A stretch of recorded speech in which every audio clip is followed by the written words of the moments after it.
Good morning.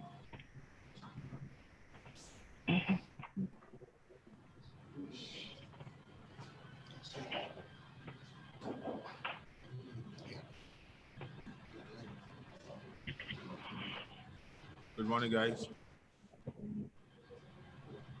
Can you hear me? Hi, everyone.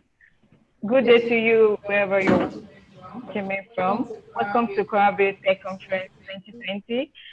You know you are all excited about this, like I am excited to welcome once again. Like we had the opening notes by the lead of KWARABUILD, Ken Kamal, and that was some minutes ago. And then now we are moving straight to the opening notes by Deji Akomolafe. Thank you, everyone. Okay, let me just run down to what we have today. By 12, we'll be having another section aside now. We'll be having another section with Adora Umwodo. And by 4 p.m., we'll be having the KWARABUILD Women in Tech on board by 4 p.m. And this evening, by 8 p.m. West African time, we'll be having the game and exhibition. But right now, we'll be going straight to the opening keynote by Deji Akomolafe. Hello, sir. Hello, good morning. Good day to you. Good day to you too. Let me just read a brief about Deji. I don't know more about him, but he has always been there for us. So welcome, sir, once again. So Deji Akomolafe is a program manager and global staff solution architect at VMware, and he specializes in the virtualization and cloud computing technologies and solutions. Deji's programs, incubation and management expertise is rooted in providing technical guidance, mentorship and support and facilitation to IT professionalism, acquiring and enhancing their expertise and ability to optimally virtualize and operate their critical application in the cloud world. So Deji will be taking us now on the topic, Imagine You, the next African success story. So guys, join me as I welcome Deji Akomolafe on the screen. Good morning, sir. Good morning. How are you?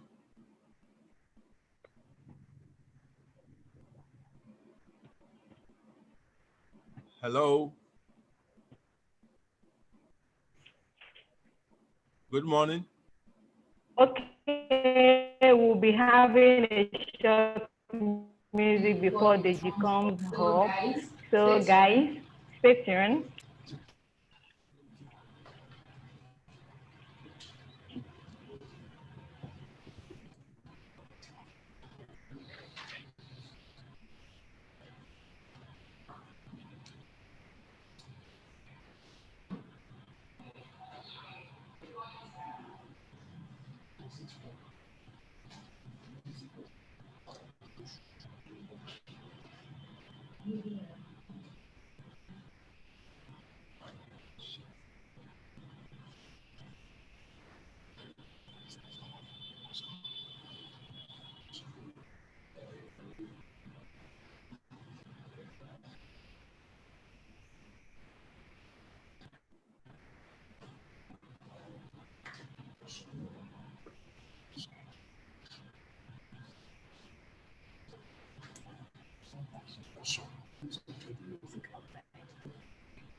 Sitting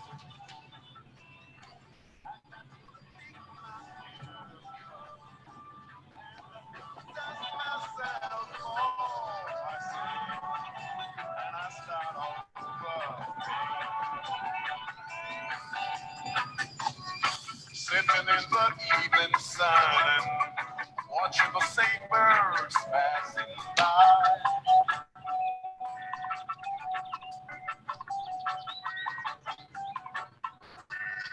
Sitting there wondering and waiting for the time for me to fly. And I tried, I said I tried, Lord, I tried. I really try, but I got to think of myself and just myself. Start all over. I got to think of myself over and over and just myself and start all over again. So long and not just fine. It was just no waste of time. So long and not just fine. I've been wasting long and I got to pick myself up and just myself and just start on the fire.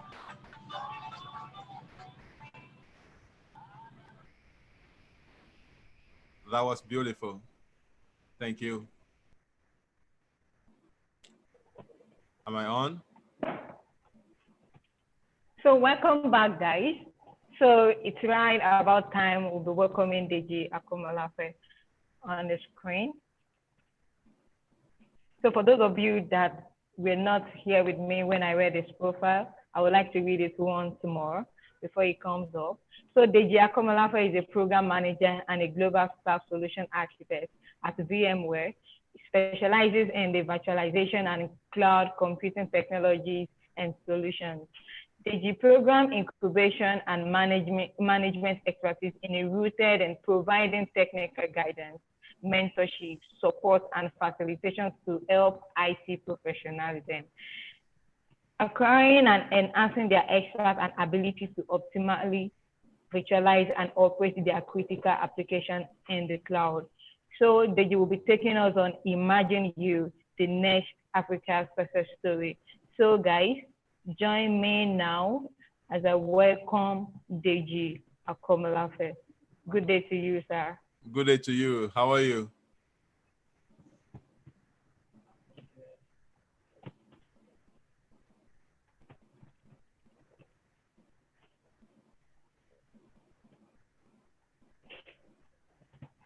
Hello?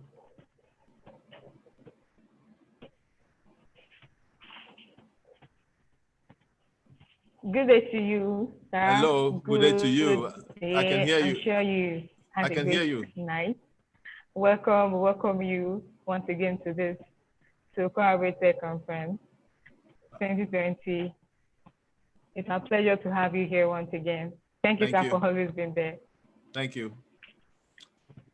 Good morning. Can you hear me? Am I on?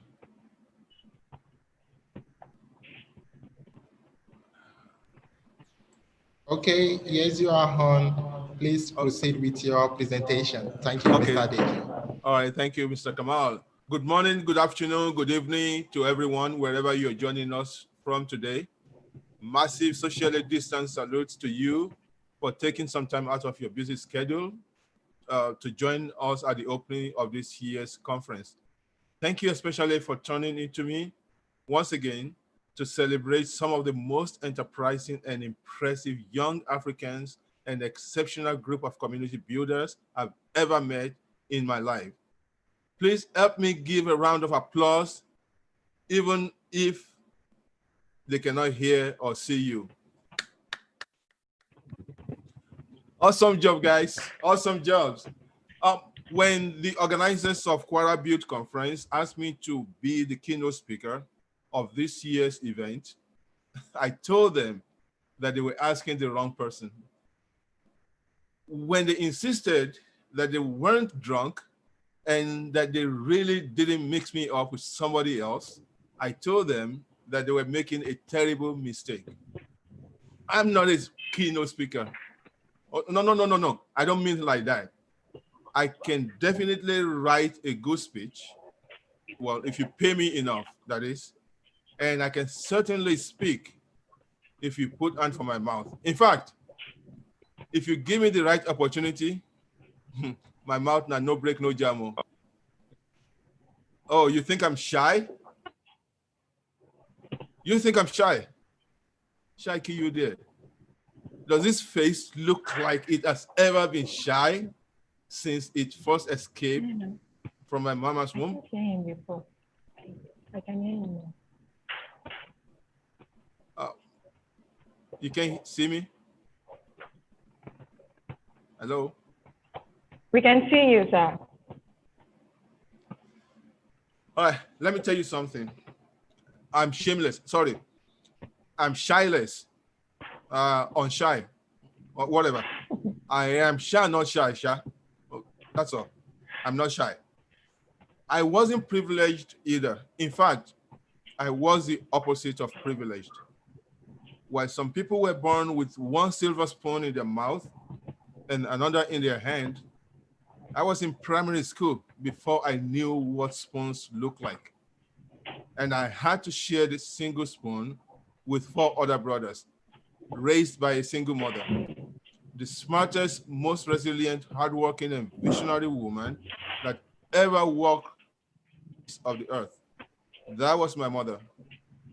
My mother, brothers, and I shared one room. It was an ilepako, a wooden shack. We couldn't even afford a face me, I slap you living arrangement. But I had a mother who pushed me and challenged me and engaged me and my brothers and encouraged us to have vigorous disagreements. And because there wasn't much food or money to go around, we learned very early in life to persuasively press our cases and to never let go of an opportunity. And ladies and gentlemen, that was how I discovered that I was very, very good at writing and speaking. Because I was usually broke, I needed something else in order to be able to hang out with the cool kids in high school. Well, okay, and for the girls too. I joined the debating society very early, and I quickly displaced most of the seniors. I won many awards. I took my Jackson school to the state final in debate competition, where unfortunately I lost to those privileged boys from Igbobi College, the bastards.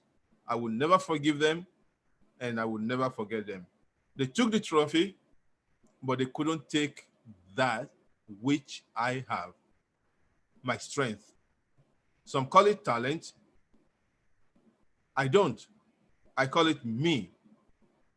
They couldn't take me from me. Yes, I was poor. So poor, I couldn't afford to attend the University of Lagos, even with my very good JAMB scores. So I went to the poly. I took me with me. And I quickly became the editor of 2 different press clubs. I made my mark, and I spared no one, not even the rector, nor Babangida at the time. And the school authorities didn't know what to do with me because I had me. And that me was good. And that me was just getting started. He was going to be a journalist, that me. Then he heard about this thing called computer in the late 80s. He had a taste of computer, and it felt very, very good. I want to paint you a picture. Just imagine how Eve felt after biting that apple in the Garden of Eden. Now, if you multiply that by 10 or 20 or even 100, you can begin to get a sense of how good it felt when I wrote some arcane gibberish on a terminal and commanded a machine to split out a calendar with my name printed right there on it. Oh, that felt good. And I was hooked. Then I got lucky. My brother opened a computer school and made me an office clerk. Office clerk, for crying out loud. Office clerk for where? Office clerical duties suffered a horrible death as me and those computers became inseparable. You've heard of a kid in a candy store before, right? Well, I was a kid in a damn chocolate factory. I slept in those offices most days, and I became wedded to Lotus 123, Quattro Pro, Word Perfect, and CorelDRAW. I got lucky, but I took advantage. I took advantage of the opportunity, and I learned on the cheap. Well, to be honest, I paid. Well, I paid in sleep and social life. I gave them up. In my quest for knowledge, I gave those up. Because the way I see it then and the way I see it now, this computer thing is never going away. In fact, the whole world will combust and disintegrate and fall into the ocean before the world will stop doing computer. I was convinced of this. Even as I got on the plane and waved goodbye to my mother and to Nigeria. I didn't know it at the time, but that was going to be the last time I saw my mother. I remember my mother's words to me vividly today as I remember it back then. Mother said to me, Deji, no one gives you opportunity. You take opportunities. I got to the abroad, broke and hungry. I begged for money on the streets of New York to feed myself at some point. While waiting for my legal papers, I tried my hands at odd jobs. I worked security for a total of about 2 days before I gave it up. I knew I was much more than that. I got a break at the print shop where I quickly retired the owner of the shop after working for him for a few hours. I was better at computering and graphic design than he was. So he was very glad to let me take over as the computer guy while he attended to other things at the shop. Then I started sleeping at the shop because I couldn't afford a computer at home.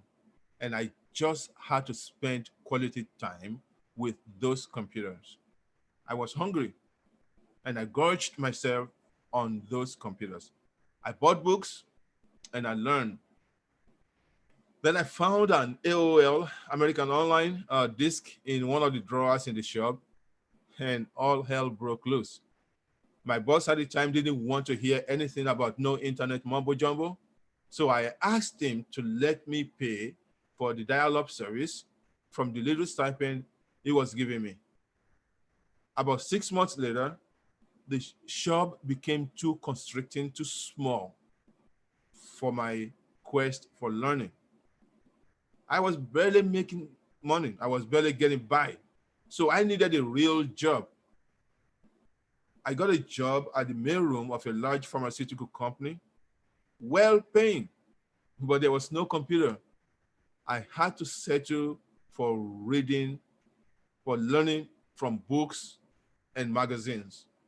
But my boss didn't like the fact that I was reading during work hours. Ask me what I was reading back then. Well, I'm glad you asked. I was reading about the internet. The internet was the only thing everyone was writing about in magazines at the time, in the early 90s. And I wasn't going to miss out on those breaking news and information, even if it cost me my job. I was fired when I wouldn't give up reading. And the lucky bastard that I am, I found another job at a computer training center as a bookkeeper because I knew Quattro, which I had learned years back in Nigeria. And that was where I really got to know about this internet thing people were talking about. This thing was going to blow in a really bigly way, as Donald Trump would say. When people were paying $5,000 back then to learn and get certified on something, you better know that that thing was worth paying attention to. And I paid attention. My first paycheck from this new well-paying job went into purchasing a computer which fell off the back of a truck, but we won't go there. Then I got lucky again. I found like-minded, hungry Nigerians in my vicinity, and we banded together and we formed a learning group. While the big boys at the time laughed at us and called us names, we made the sacrifice and we deprived ourselves of the comfort and nicety of life. We studied and collaborated and competed vigorously. The few of us who couldn't make the sacrifices went away. But about 8 of us, the craziest ones amongst us in all of New Jersey at the time, stuck with the program. And we learned like our lives depended on it. And truly, our lives did depend on it because none of us wanted to have to work 2 jobs or drive cabs or be a megad or become a gas station attendant. We were too weak and too proud for menial jobs. We believed in ourselves and we supported each other fanatically. And I got in trouble with my wife. Yes, we got into several fights because we had just had our son, our first baby. But I swear to God, those were all good troubles. They were necessary troubles. Troubles which helped me pull my wife and our son out of the poor neighborhood and 1-bedroom apartment in New Jersey and into a townhouse in Texas with yards and front lawns, which happened just about 6 months after I got my own computer and learned Windows 95 and Windows 93.1. The first job I got paid almost 3 times what I was earning before. Imagine that. All right, here's one thing I skipped. I continue to learn on the cheap. Because I couldn't afford formal paid training, I learned to train myself. And again, I took advantage. I took advantage of opportunities, not people. I would apply for jobs which I knew that I wasn't qualified for and which I knew I would not get. I just needed the opportunity to be invited for interviews so that I could hear the technical questions they would ask. I would take notes of those questions, and then I would hurry back home and spend the rest of the night studying up on those specific questions I was asked at the interview. I broke that precious computer so many times, I quickly became a hardware fixer too. I couldn't go to school to learn those skills, so I learned them the cheap way. And I got better every time. With my accent and no formal training in the field, I don't call the introduction to computer education I got at the poly formal training at all. I didn't get to touch computer back at the poly more than 10 times. I realized that I was starting from a disadvantaged position. And I quickly realized that I needed to be twice as good as the other person in order to be on equal footing. As I became less poor, I started investing in a home network. I learned to build up and nurture my personal network. And I learned how to choose my friends wisely. I learned how to offer help, how to reach out, and how to ask for help, and how to let people go when visions and aspirations don't align. I attended a lot of user groups, like what you guys are doing with KWARABUILD. I joined so many of them in Austin, Texas. I volunteered for many, and I built a few myself. Shall we talk about disappointment, setbacks, failures, fears, or as we call them in the corporate world, challenges? Well, maybe we shouldn't. I really mean that, because I don't even know where to start. And I certainly won't be able to stop if we open that floodgate, start talking about disappointments and setbacks and failures and all. I had them in the eyes of the dozen, Loju dozen. And even though you wouldn't know it, you won't be able to tell if you only interact with me from a distance. I still have disappointments. I still have setbacks. The truth of the matter is, frankly, very frankly, everyone has them. Failures, in my own estimation, are nothing more than deferred successes. Setbacks are triumphs waiting to happen. And disappointments are opportunities in incubation. They're just maturing and waiting for you to be ready to celebrate them. If you don't have a lot of failures yet, please try harder. If you can count your setbacks on the fingers of one hand, your success is still applying for visa rejection. When the disappointment comes, please don't linger. Don't dwell on them. Just don't. Get the fuck up. Dust yourself up and push on, or start all over if you must. Oh, and I was afraid too. If you are not afraid, my friend, you are not ready to do anything interesting or useful. You are just playing Ludo while your mates are already chess masters. Public speaking is one of the things I do for a living. And even though I've been doing it for close to 4 decades, fear still grips me every time I step on stage, or stand on a podium, or stand behind a camera like this to speak to an audience. Even the best trained soldiers still feels fears as he or she marches to the war front. At the time I packed my load and my family and moved from New Jersey to Texas, I was taking a huge risk. I was betting the whole farm and risking everything during that move. I knew there were jobs popping up left and right in Texas, but there was no job waiting for me there when I moved.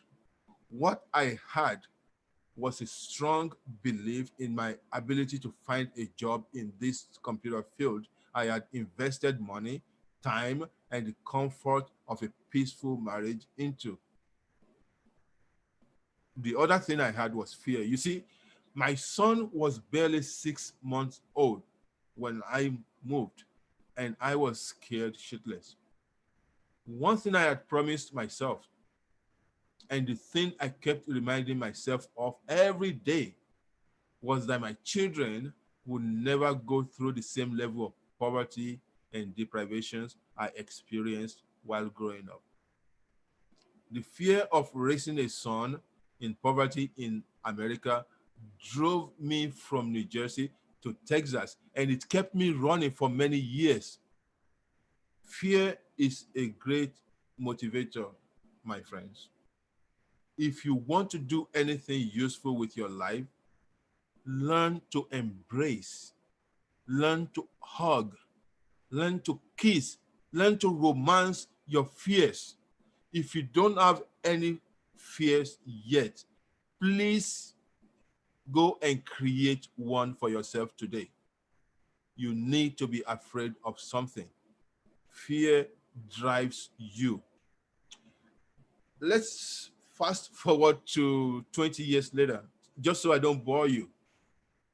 As I grew through corporate America, I realized that the skills I had built back when my mother, four siblings, and I were squatting in that one room shack so many years back continue to serve me well over the years.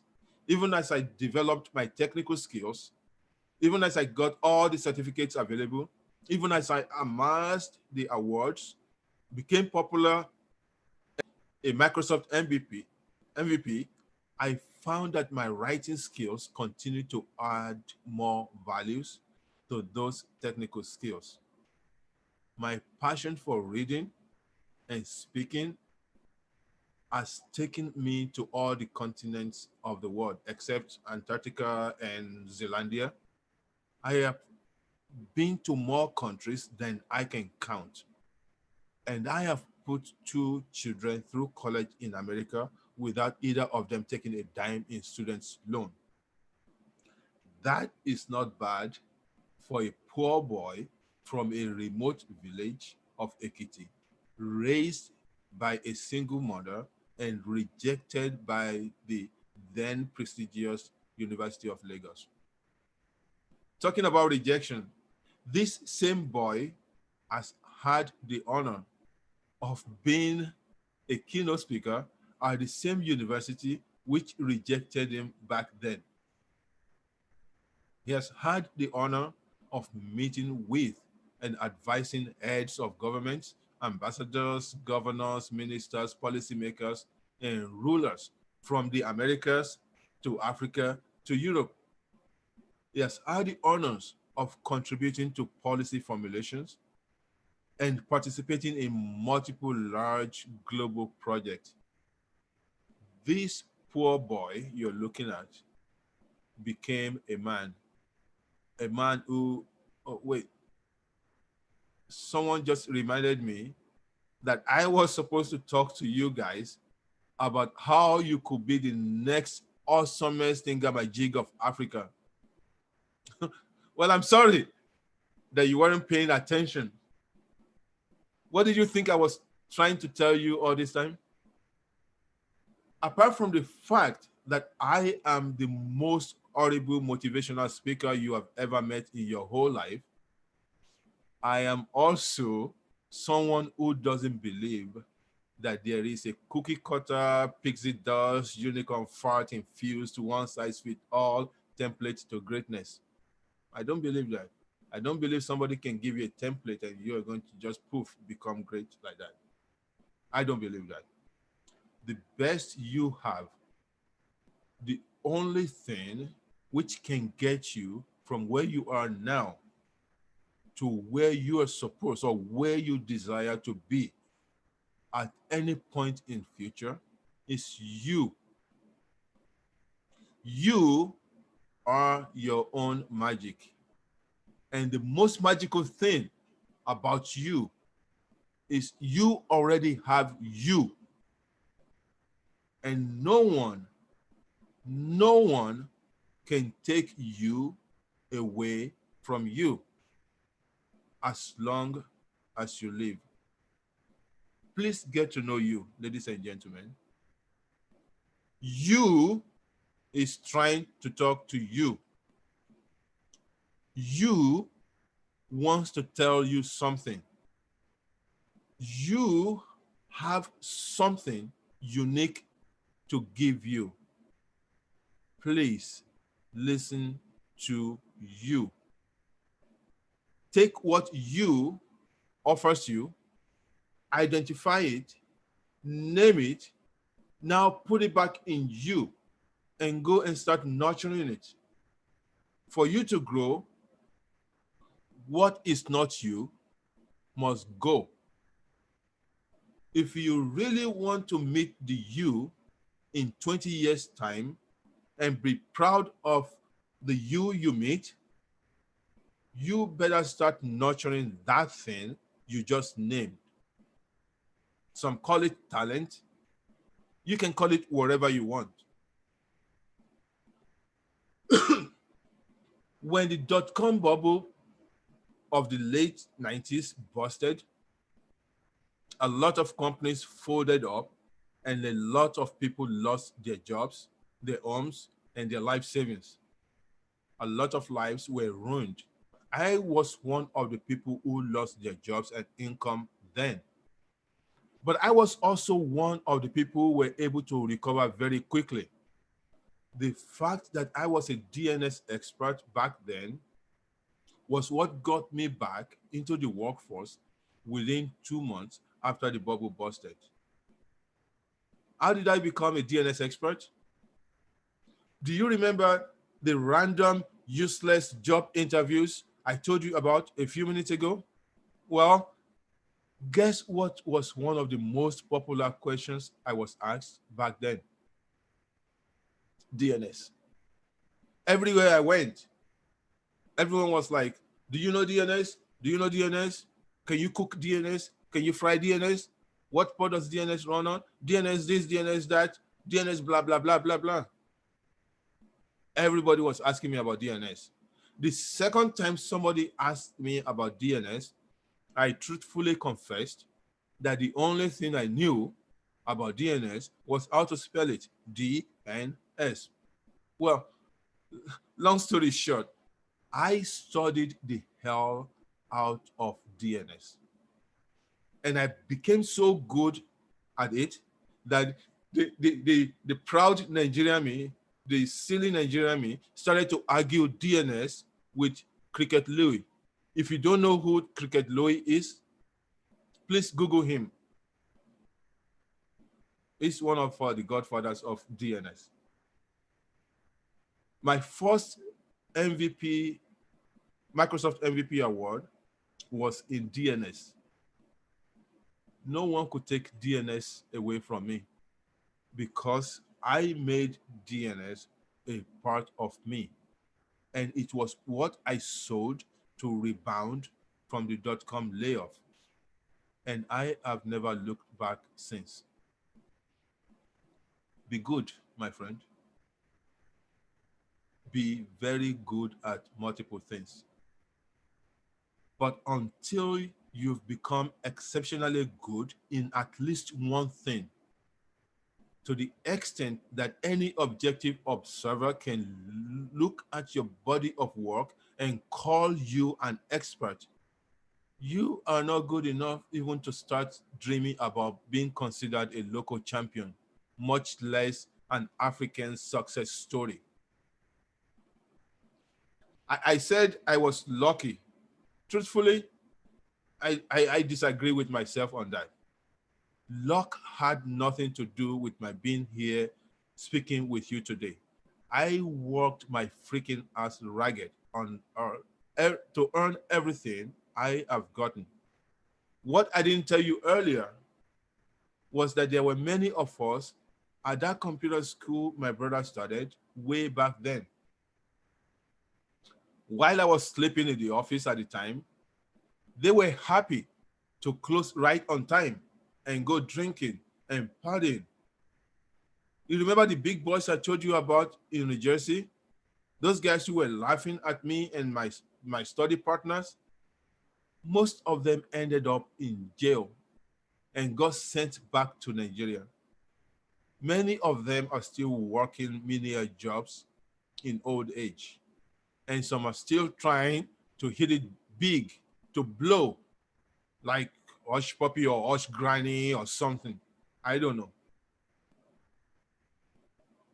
Be ready to cut away from your life that which will impede your ability to meet the you that you desire in the future.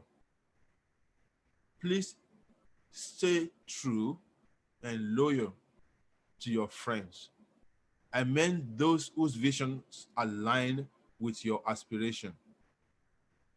Don't try to go it alone, ever, because you will never get far. Am I asking you to trust everyone? Certainly not. But if you trust no one, you will be rolling a boulder up the mountain for a very, very long time. And by the time you discovered that you had broken your back and you're still at the bottom of the hill, it will be too late for you to push that boulder any further. Build a network of trusted partners so you can share the burden of progress. And if you ever find yourself in a room full of people and you are the most knowledgeable person in that room, please, I'm begging you, please, please share some of your wisdom with the people in that room and get the fucking out of that room and go find another more challenging room. Don't be the best person in a room. You will not learn and your growth will be stunted. Did I remember to say that you can do all of this, but you will still be a failure if you fail to invest in yourself? I did? Well, let me say it again. You are what you have to sell to the world. If you are a sum of zero, you will be selling zero. So before you go dreaming about aspirating to perspirate before you expirate, ask yourself if you are actually ready to acquire the skills in this particular field. Because you see, if you are the type who gets bored easily, or you can pull all-nighters, or grab and read and learn every relevant thing that you come across, if you're not the type who actively seeks